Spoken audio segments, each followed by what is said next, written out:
this is That Talking Podcast. I'm JJ Starr. And I'm Downtown Andy. Welcome, welcome. We're here to talk and bring some civil discourse to an otherwise discordant world. How are you? I'm staring at those grapes like... You're not going to eat those grapes. Can I has grape? You cannot has grape until we wrap. Nope, that's craft services. She's talking about these. It's craft services, and that is for off-camera only. Okay. All right. But I will has grape after. Yes, and maybe we should make that a new rule. No grapes until after? No grapes until after. There's a bug in here, by the way. Where? It's flying around behind you. You cannot has grape. No, yeah, cover the grapes. Before we get into it, we're gonna just break down the rules real quick, get them out of the way. No judgment, nothing personal, and don't be a dick. You know what's really funny is that if that bug makes its way on camera, it'll be a star. It's gonna be a star. Like all those chickens. Like that chicken and rubber. We had this week almost didn't happen. It's late night and we're emotionally worn. Some real life has happened. Well, in the last real life happened, last episode too, and then Yeah. it bled into this one. It's like, do we go for the hat trick? Hopefully not. Yeah, But... right. Some things just keep on coming, but that is real life, and we're here to talk about it. It's it boggles my mind how many people are.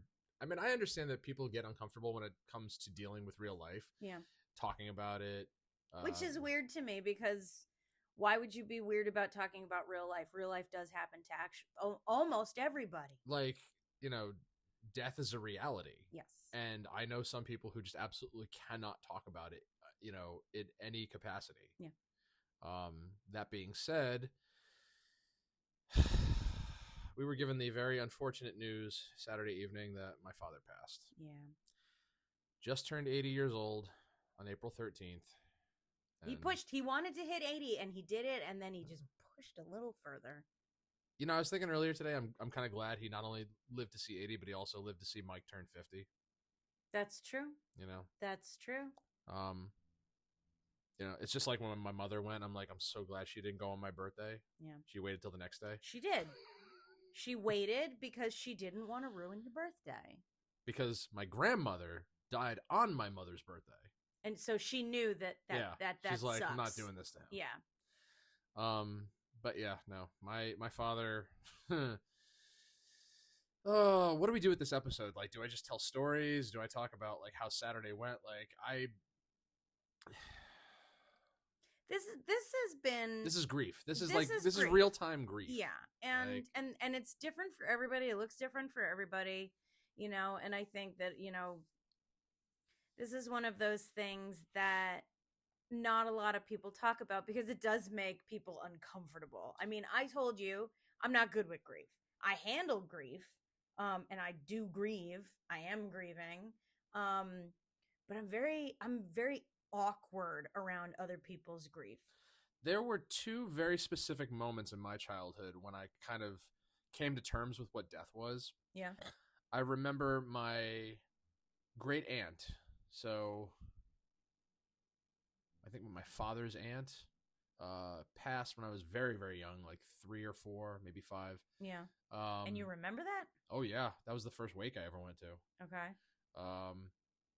Very creeped out, like, first time in a funeral home, first time seeing a casket and an open casket with, a body inside, and be like, and to see what a non-living person looked like for the first time as a child. And, not a very vivid memory of anything else, per the wake, but like, I do remember going to her house afterwards and finding like a kite string.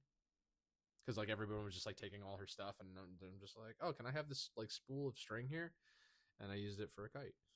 All right. I remember John found a bottle, like a nip of SoCo, but it was like very conveniently hidden in this like out of shame, probably in this woven. No, it was. I think it was made to be this way. It was like a woven like Mexican bandito costume. It was very colorful. It was all like red and yellow and orange and all these other, and so there was like the bottom, like almost like somebody crocheted it. And there's the bottom half, the bottle goes in, then it had like the scarf that went over top, and then it had a sombrero that sat on top. So you didn't see the bottle at all. Cute. But you take this costume off, and then there's Yeah. I wonder if that's still in the liquor cabinet. I that was one moment of grief from your childhood. What was the second one? When I saw Diamonds Are Forever for the first time. Yeah, because in the Sean Connery classic, there is a scene where they mistake they get the words out. They mistake him for somebody else, and so they knock him out, put him in a crematory, Yeah. and you know the scene is going, and he's making his way. He's locked inside the casket, and he's about to go into the furnace, and all of a sudden, like you see like smoke rising up near his feet, from the inside of the fire and everything. And then all of a sudden the lights turn on and they're just like, these diamonds are fakes. So like this caused you grief. No, I started this off. No. If you would remember, I started this off by saying these were two very distinct memories of when I came to terms with death, with what death was. Gotcha. Pay attention. It's late. It's closing in on my bedtime. And those two moments made me very fearful of the finality of death. Like that's really when I grasped what mortality was. Yeah. And I've been terrified of it ever since. The first funeral I went to was actually when I was a senior in high school. And my friend Chris was killed in a car accident like right after September 11th. And we like the entire senior class essentially left school to go to his wake in the middle of the day and then go back to school. So, and it was the first time I'd ever experienced like an actual death of a person, because both of my grandfathers died when I was young. So, and and my grandmothers were still alive, and I didn't have a big extended family and everything like that we were like really close with. So this was the first instance that I experienced like the death of a loved one. And I had no idea what I was doing. I'm like, I know we're supposed to be quiet. And that's really all I got. And I was like, I mean, that happened years later too. At my grandmother's funeral, we didn't know what was happening because the whole thing was in Armenian. So we were just sort of like looking, side-eyeing my aunt, seeing when we were supposed to cross ourselves. But I never really knew grief until like my uncle died. And then a couple years later, my grandmother died.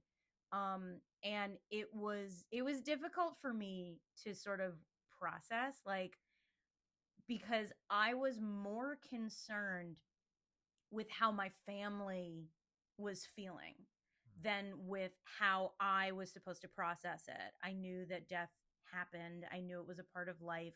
I accepted it.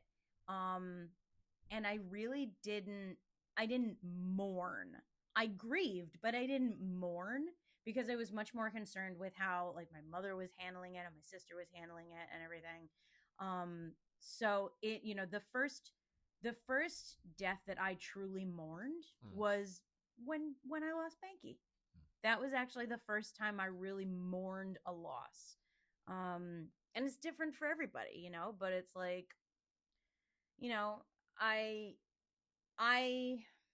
I think I always had a grasp on death, but I'm 41 years old. I still don't have a handle on grief. I mean, I don't know about now, but up until a couple of years ago, I still knew people, because people who are in mind right now have been to them since. But up until a couple of years ago, I knew people who had never been to a wake or a funeral. Yeah. I'm like, how have you not like known anybody who's died or anything like that? Like, and after my great aunt died, the next wake I would go to would be my grandfather's, my father's father, who had been sick, and I was so incredibly, at this point I'm almost 11, like I'm weeks shy of turning 11, and I was terrified to walk into the room. I did not want to see him in the casket. Yeah. I peered in from afar. I remember spending a lot of the viewing hours outside by the water cooler. Yeah. And, like that was like the place I was kind of like, like my cousins would all come out and like see me there, and we'd all just like stand around and just like chit chat Yeah. because I wasn't, they're like, it's okay, you don't have to go in, but like, and then eventually I mustered up the nerve to walk in, and I kneeled down in front of it and I said a prayer and everything. It still creeps me out, because it's like if the morticians don't make them like passable, like they don't make them look like they did while they were alive, and Yeah. you can just tell like they're made up, like it's Well, that's a bad job. to this day I still have a hard time and hesitate approaching an open casket. Hell, even approaching a closed one, but like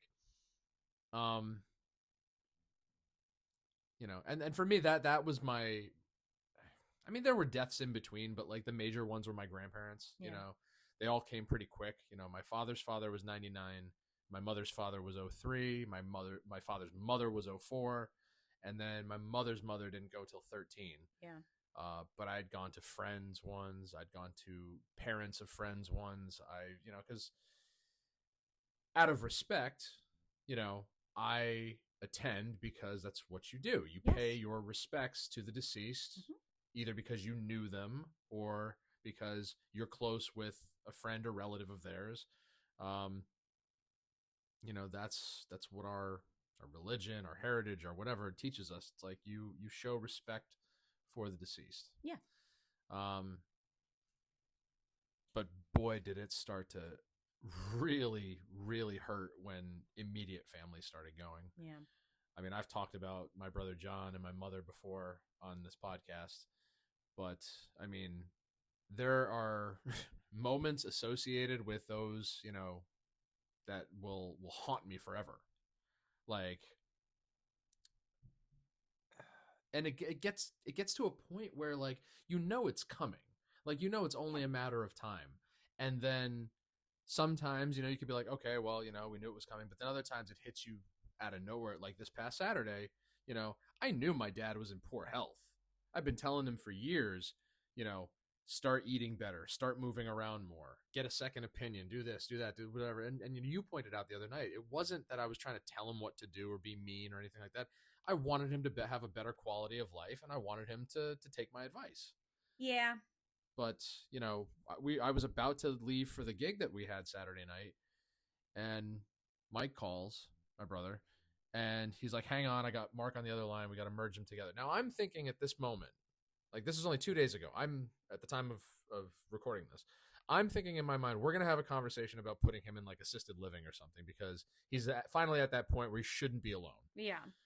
Or, he's going to tell me dad's back in the hospital because of what he just came out of the hospital for, because I just picked him up from the hospital on Tuesday. Yeah. But some such thing related to his condition. Like this is going to be like a brother to brother. Like, we have to just talk amongst ourselves how to help dad going forward. And he goes, I told Mark this already earlier, but dad died this morning.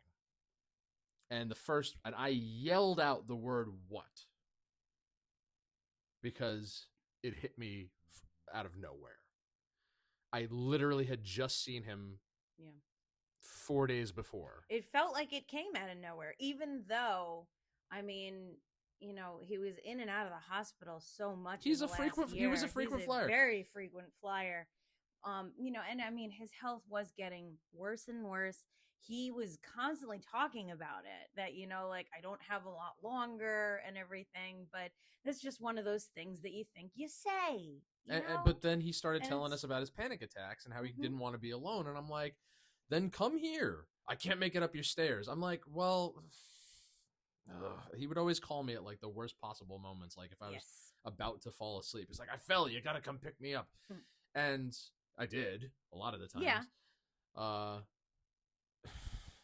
It was a shock though, as it was always going to be.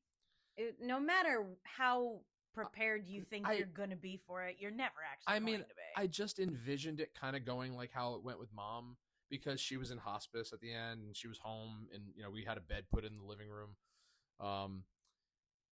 and we kept her as comfortable as we could. gave her medications and did what we could for her. But, gradually, in the weeks leading up to when she passed, you could see the decline. You Yeah. could see her, progressively getting worse. And it's just like it's any day now. But Dad, up until again, the last time I saw him was a week before this episode airs. Mm-hmm. Okay, and still fully functional. Still cognitive function was spot on. He was getting around okay. He had his oxygen tanks. I had to change one for him at the diner, but uh, no dramatic decrease in mobility or functionality.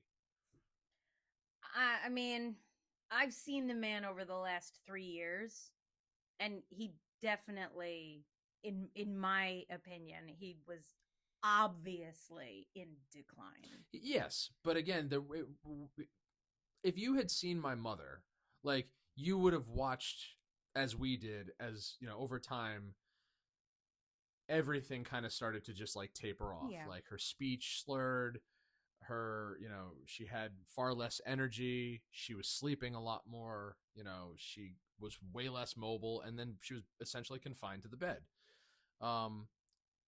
But Dad, was able to still get up and get around and do things, and still very self-sufficient. I mean, the man still could not keep from crashing that car. He had to hit something. I think he did it on purpose. I think he thought it was fun to a degree. It's like, yeah, what?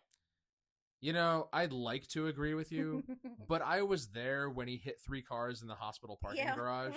Not 3. He hit one. He came very close to hitting another while the person was in it. Yeah. But he really he was a cowboy. He was a rebel. He was the frequent flyer too. He was. He used to joke back in the early 2000s that going to the hospital for pneumonia every Easter was like a vacation. He got better service there than he did at home. And I used to joke with him. I'm like, you're only doing this to get out of going to see your in-laws. This happens every April. There's no way. Did you think we wouldn't pick up on this? It's all surreal. I mean, it's always going to be surreal for a while. And then when it stops being surreal, it feels unreal. It's, and then it becomes, completely incredible until you just sort of exist knowing that it is real. I don't think you ever accept it. They always say that acceptance is the final step, and I don't think that necessarily it's accepted. It becomes something. It doesn't become easier. It doesn't become, it just becomes less painful. It just manageable. becomes part of, it's like living in pain. If you eventually, it's just a part of you. I mean, to this day, there are still certain mornings where I get up really early and there's no falling back asleep for me. You'll still be in bed, and then I'll go, I'll go to the bathroom and I'll finish, but then I'll still sit there, and then I'll just break down because, it's not like reality is setting in. Reality set in already. Yeah. My immediate family is dwindling, and the ones who have already gone, they're not being here it really hurts, because now all the ones who are gone, my mother, my father, my second oldest brother, third oldest brother, the one right above me, the one above you, were the ones I was all closest with, because Mark moved away when he went to college and didn't see him a lot of times throughout the year. Mike stayed home for a long time, which was good, but we all had our own lives, jobs, relationships.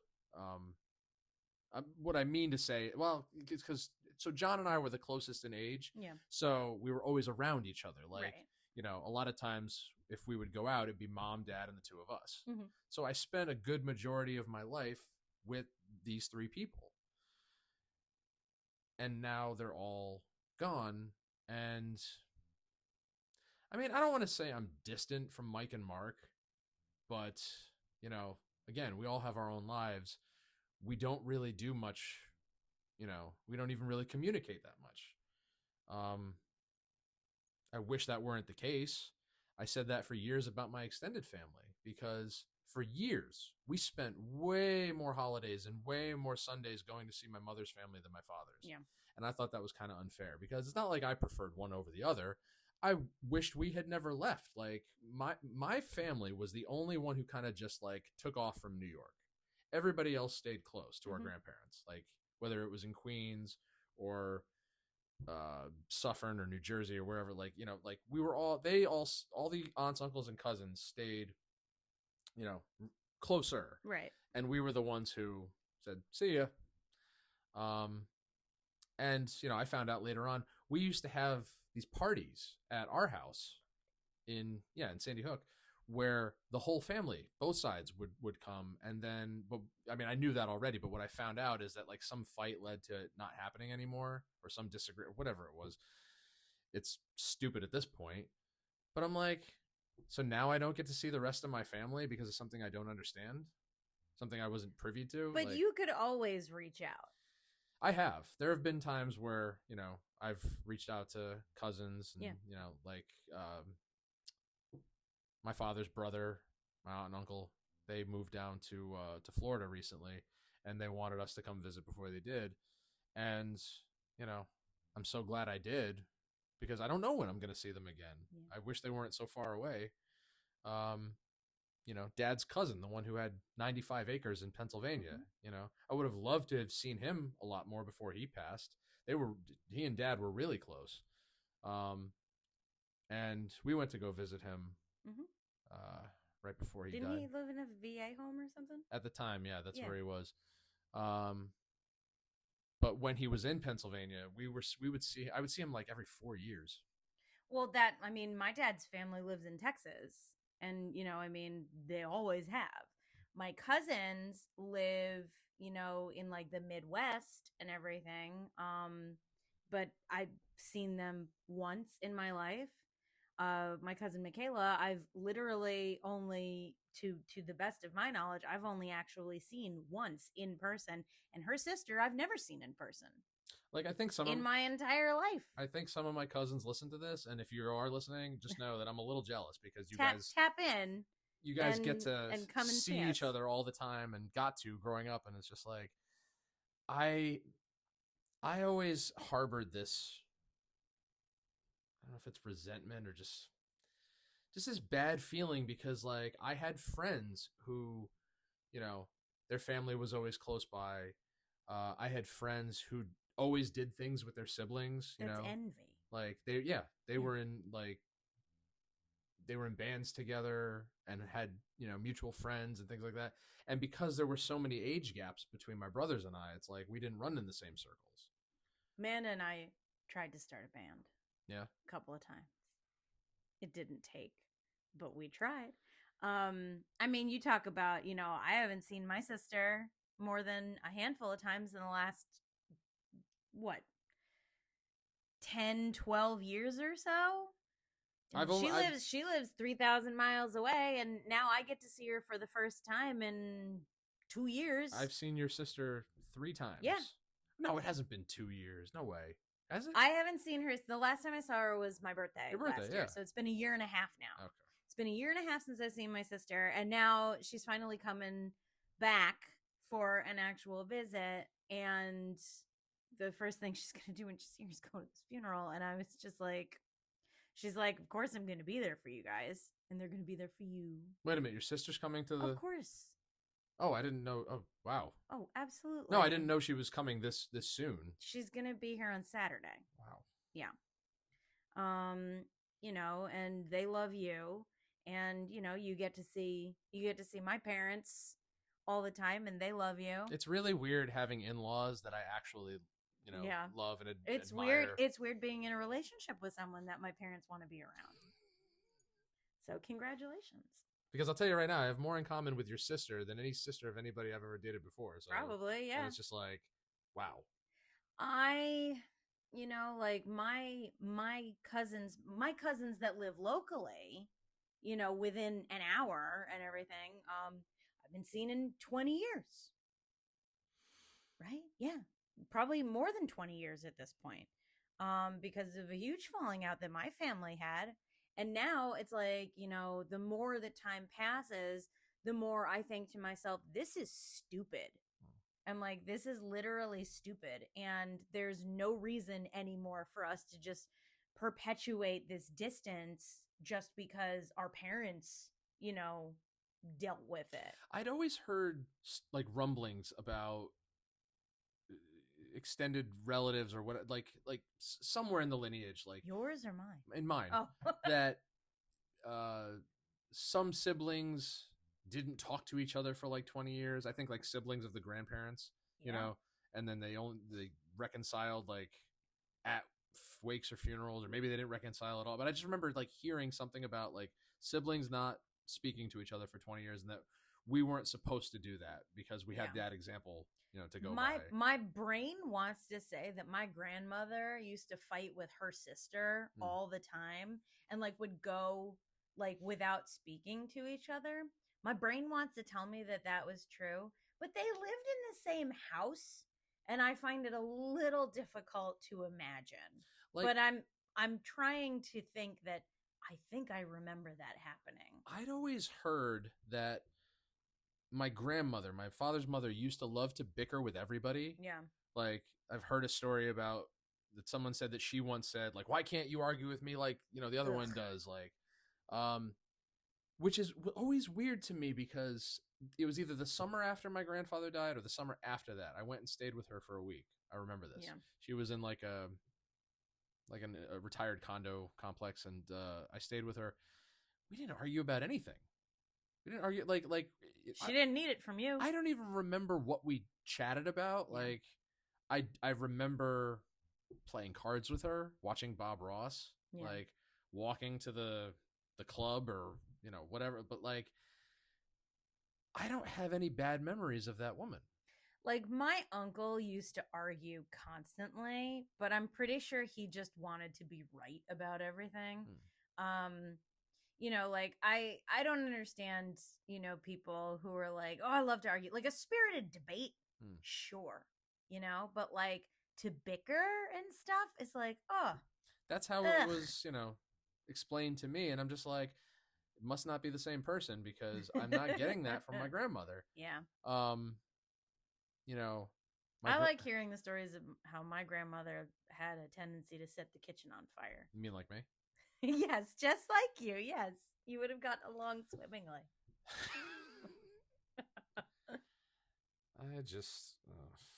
It's rough.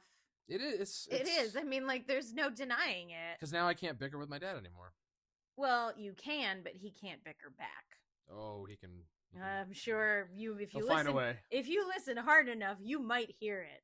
You know what's been on my mind a lot lately, even before this all happened, was trying to remember where my grandparents are buried, because I've had this idea in my head forever that I want to like just take a day to just go see them, like drive out to New York, drive out to New Jersey, because I haven't been to either mausoleum since they were buried, and it's just like, I'm sure maybe my cousins go every so often or whenever, but like if nobody ever goes, then they're just there. Yeah. And that's not right. Like, these people were major parts of our lives. Like, and I somehow managed to remember the name of the mausoleum my father's parents are in. I can't remember my mother's parents, but it's somewhere in Queens, so that can't be difficult. I mean, how many mausoleums could there be in Queens? I go and I see my grandfather a lot. I went with you. Yeah, and I go. See, I told you. Nope, close. Get out of here, you scamp. We're talking about death, and we're trying to. You got it. I'm afraid to open my hand. Just squeeze. I'm squeezing as hard as I can.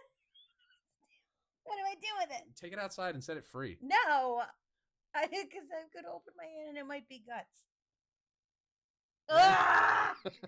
You have to leave that there for the rest of the episode now. Well, good catch. Yuck. You just committed a murder on Sadie, camera. get me a tissue. Oh my god. All right. You want to grape?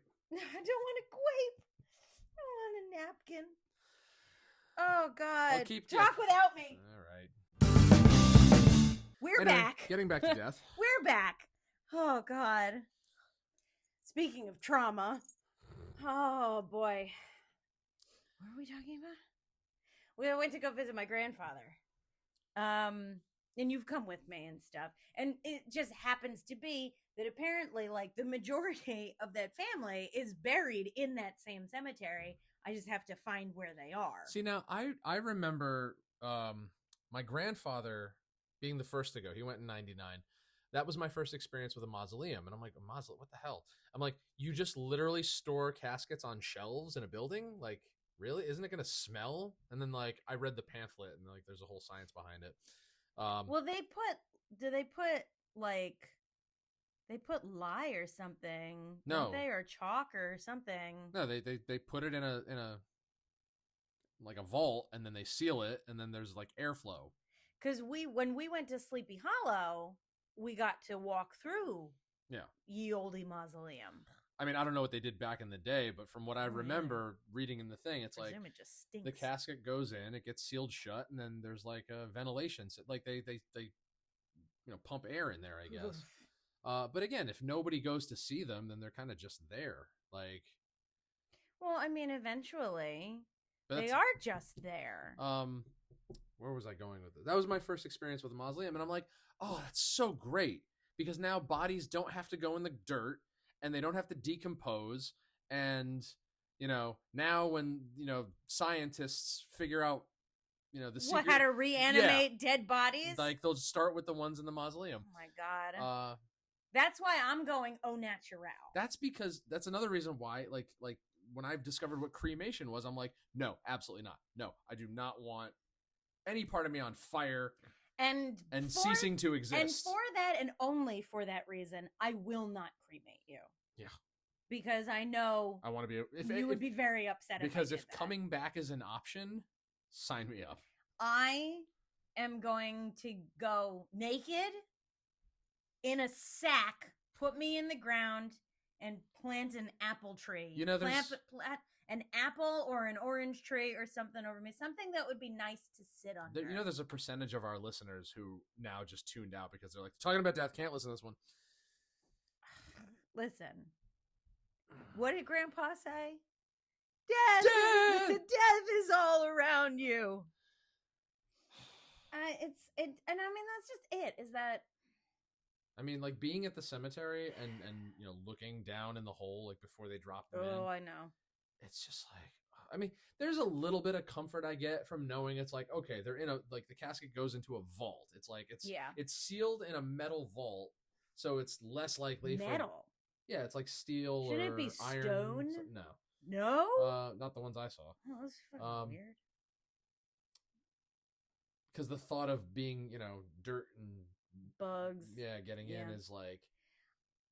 When I was a freshman in college, when I went to the University of Hartford, all the freshmen had to do like this counseling class where there were like 3 or 4 people would meet with like a guidance counselor essentially once a week and talk about the experience of adjusting to college and stuff. And my counselor was a former gravedigger. And he used to talk about that quite a bit. And it's just like, oh my. And all my brain imagines is every version of A Christmas Carol I've ever seen in my life. And I'm just like, But my grandmother's funeral, we were actually at my grandmother's funeral, we were front row for the casket at the cemetery. Graveside. Graveside. And that was weird. I don't remember it being lowered in. Now, when I went to my grandmother-in-law's funeral, I don't remember seeing the casket lowered into the ground, but I mean, we all threw dirt in. I missed both because I remember when John went, I wanted to stay there until he got lowered in. Yeah. And they were like, uh, it's not going to happen right away. I don't remember why. Like, we're all going to the restaurant to eat now. Like, don't worry. I'm like, I want to make sure that, nothing happens to him. It's just where my head was at the time. Yeah. That was my first, experience with immediate family death. And so I didn't get to see it, but, I came back afterwards and, it was covered and stuff and everything. With Mom, I missed it by like mere seconds because my girlfriend at the time, her dad was like 100 feet away. And we went to go pay our respects to him. And when we came back, Mom had been lowered. And I'm just like, it was the same thing. I mean, couldn't you have waited? He wasn't going anywhere. It was the same thing at the wake the day before because I had come straight from work. And so I walk into the funeral home and they were going to close it before they started accepting visitors. And I had like literally 5 minutes with my mother's open casket before they closed it. And I'm like, it wasn't enough. Yeah. I remember saying goodbye to my uncle when his casket was open. And then, the viewing for my uncle and my grandmother were both open casket all the way. Mm. And I remember thinking that, I hadn't seen him in so long. I hadn't seen him in so many years because we weren't speaking. I hadn't seen him in like 3 years, I think, at that point. And I remember thinking that it looked like he gained weight. Mm. And my grandmother, I remember thinking that dress makes her look so young. It was weird. It was real weird. And then at my grandmother's funeral, my aunt, her sister, so my great aunt, this is one of my favorite stories of stories about funerals that I have, is my great aunt at that point was losing it. Mm. She was sort of off in dementia land. And she started talking to me about how they sort of sat her next to me like, here, why don't you visit with Jess? And, and she started talking to me about this little girl who used to come to her house all the time and fuck with her jewelry and make a mess of her house and everything. And the more she talked about it, the more I realized she was talking about me without realizing who I was. And I was like, well, shit. I'm like, I'm so sorry. And we weren't even told when she died.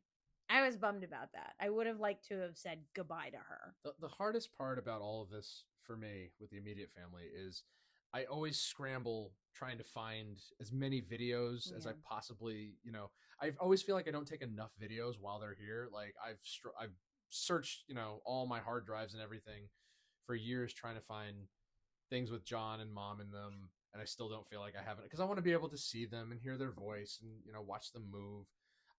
Granted, I have probably a few more videos of Dad. Because eventually the presence of mind takes over where it's like, okay, they're not going to be here forever. Take what you can now. Like that's why I used to carry a camcorder around when I was in high school. Like, to this day, when I'm trying to take pictures of people or videos, like, no pictures, don't do that, whatever. And it's just like, in that moment, I'm thinking like, hey, I'm just trying to capture, an entertaining minute. But and in their minds, they're thinking, this is what you're going to look at, and you're going to see me looking like this. Maybe that's just me. But, so a small part of me in that moment is also like, we're not going to be here forever. And this is what I'm going to look at when I need to see your face and hear your voice. I was amazed that I came across that video of us trying to scare John when he came home for Christmas. I'm like, because I hadn't looked at my camcorder tapes in years. Those were all from like 05, 06, back when I was in high school. And something prompted me to dig that camera out and look at those tapes. And there we were sitting on the staircase with the lights out, Mom, Mark, and I, with the Santa Claus rigged up for John to walk past. And now it's in the garage. Oh man, Oliver was terrified of that when he was terrified. I think rightly so. It's creepy. Well, what's really funny is that a lot of restaurants in town had that in their vestibule. Yeah. That's what gave Mom the idea to get one. How about a song to get you into the holiday spirit? But yeah,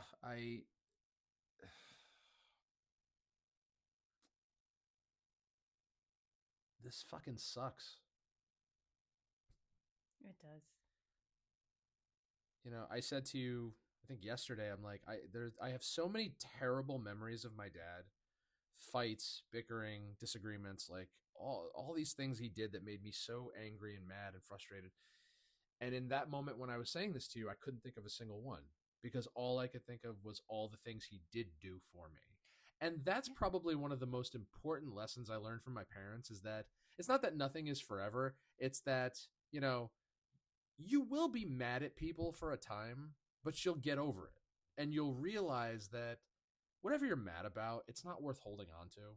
And you will reconcile at some point because you'll see what's really important. I mean, it's an idea. It certainly is, and it's a very optimistic one.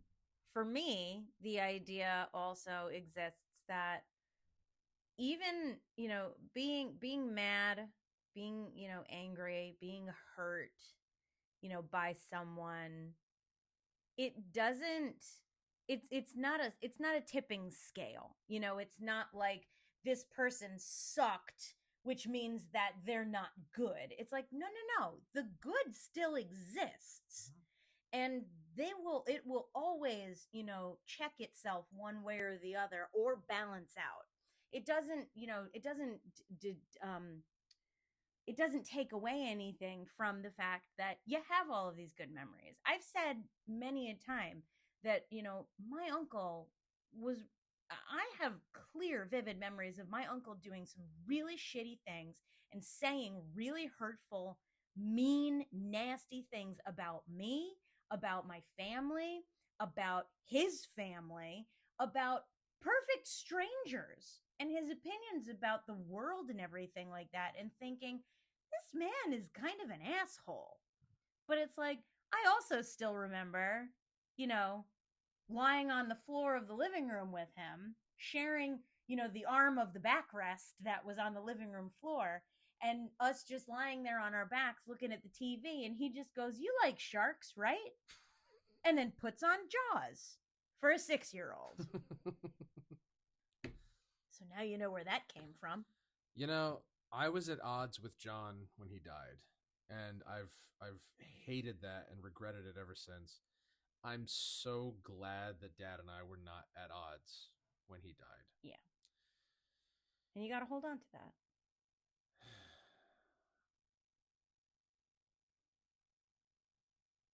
You know those cards I was holding in last week's episode? Yeah. Yeah, you know this. Mm-hmm. He bought me my first set of those. On a Sunday afternoon, we had gotten out of church and went to the comic book store. And I remember sitting in the passenger seat being mesmerized by those things. And, later on in life, I couldn't help but think, I'm like, it was him. He's the one who did that for me. And the last gift you gave him was a deck of cards that you made for him. Mm-hmm. And I can remember every trip to Scouts, every trip to play with my friends, every trip to the club or the range to go shooting, every Saturday afternoon working the store with him. Yeah. Making me go to Subway to get him a 6-inch. Make sure the mayo goes on the bread first. Oh my God. Of course. The king of micromanagement. Just a few jalapenos. Just a few. Count them. Just a few. Count them. And a few means 3, for those who don't know.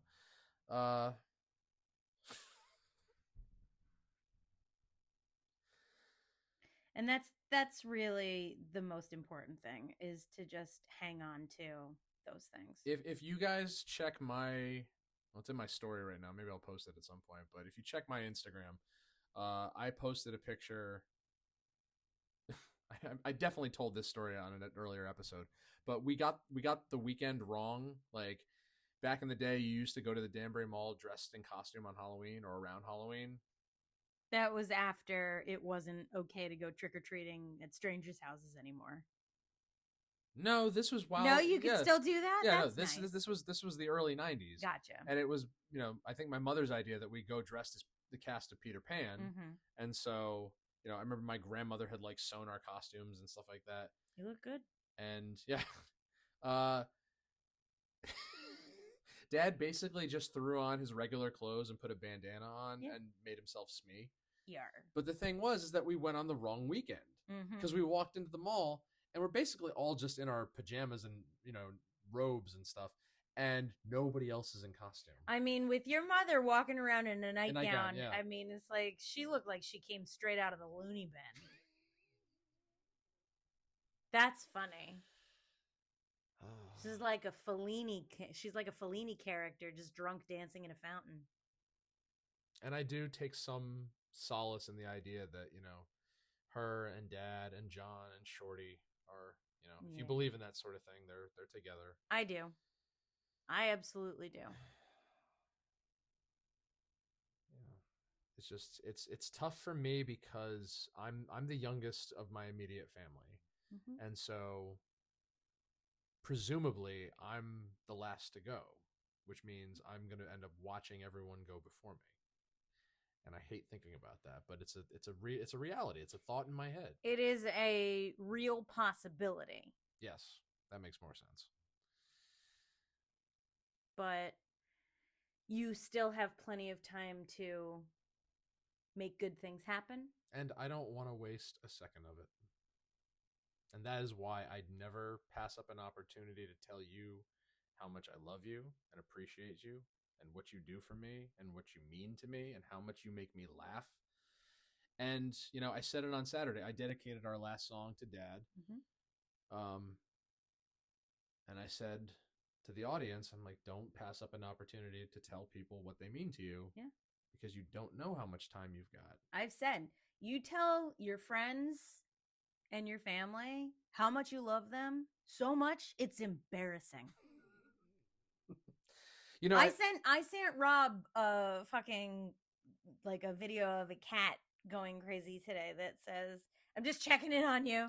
Make sure you know I love you. I almost want to withhold hugging Oliver, especially when he's around his friends, like at band and stuff. But, because again, he's at that phase where, it's like, oh, this is embarrassing. But there was a time where we almost lost him. I'd never give up an opportunity to hug that kid. I'd almost forgotten about that, and I was reminded of that tonight. We almost lost him, and now I never pass up an opportunity to hug him, and I don't pass up an opportunity to tell him I love him, no matter how much it embarrasses him. And I told him tonight. I said, "You're a good man. Good man. I'm proud of that kid. I'm proud of what he's become. Hell yeah." Which is something, I there was a time where I never thought I'd ever get that kind of praise from my dad, but there are a few moments I can look back on and remember that he, offered up sage-like advice and told me he was proud of certain accomplishments. And I just there were things I wanted him to be like the TV dads. But that was an unrealistic wish because he was who he was. And I had to learn sort of like to accept that. Mix between Al Bundy and Homer Simpson. No. No? No. No? No. Maybe that's just what I saw in the last couple of years.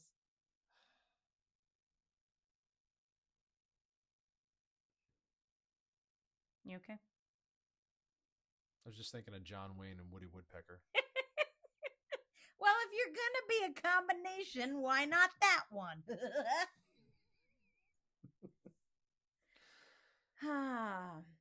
Later on in his life, I tried making an effort to reignite his youth. Yeah. And one holiday, Christmas or whatever, I got him a couple of Woody Woodpecker comics because I'm like, maybe this will give him a laugh or a chuckle or whatever.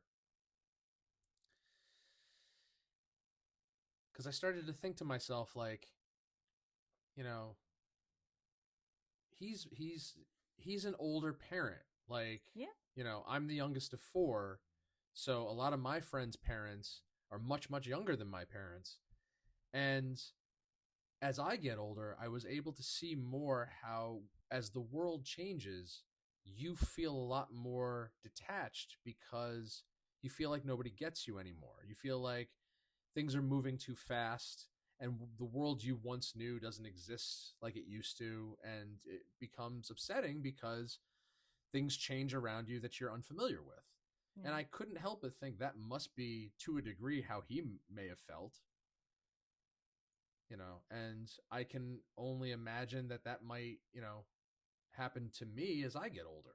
As the world changes, I may get upset with how things aren't how I once remembered them. And I can only hope that people will have compassion for my feelings. Yeah. So, I mean, again, there were moments where I wanted to scream at him and tear his head off, but there were moments where I'm like, you know what, he's human too. We all are.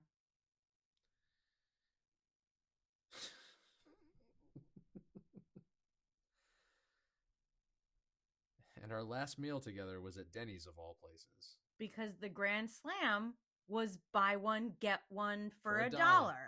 And it's an American institution. Well, I'm glad that you finally got to go to Denny's with somebody, because it was never going to be me. This was a good talk. This was a good talk. I could go on forever about this man, and I would, but yeah, it's the hardest part is yet to come, because it's not the shock, it's not the ceremony and the burial, it's everything after. Yeah. The selling of the house, the disbursement of possessions, So the walking away from it all and realizing that, his life is over. People live on for as long as you remember them. Period. And obviously, you're never going to forget him. No. And that's what's important.